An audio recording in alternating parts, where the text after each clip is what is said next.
The 300 Spartans weren't trapped, they were allowed to leave. So why didn't they run? 480 BC. A narrow mountain pass called Thermopylae. On one side, a massive Persian army. On the other, just 300 Spartans. Outnumbered, outmatched, but not stuck. Because here's what most people don't realize. This was never meant to be a fight to the death. When things got worse, many Greek soldiers actually left. They chose to survive. The Spartans could have done the same, but they didn't. Why? Because for a Spartan, running wasn't just fear. It was betrayal.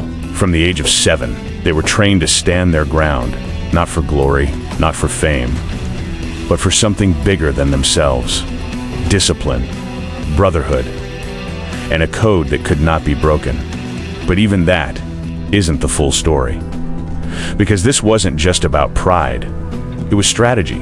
Every hour they held that narrow pass, the Persian army was delayed. Every moment they stood, the rest of Greece was preparing for war. They weren't just fighting, they were buying time, and they knew it. Then, everything changed. A hidden path was revealed. The Persians found a way around them. Now, escape was still possible, but the outcome was clear.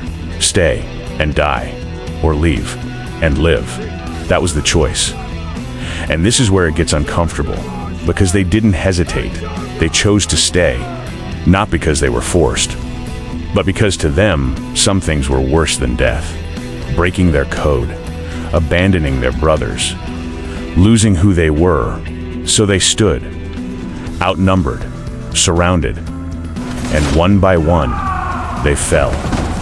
Not as victims, but as a message, a signal to the rest of Greece, that some lines are never meant to be crossed.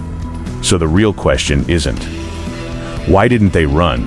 It's this: when your moment comes, will you choose survival or something greater?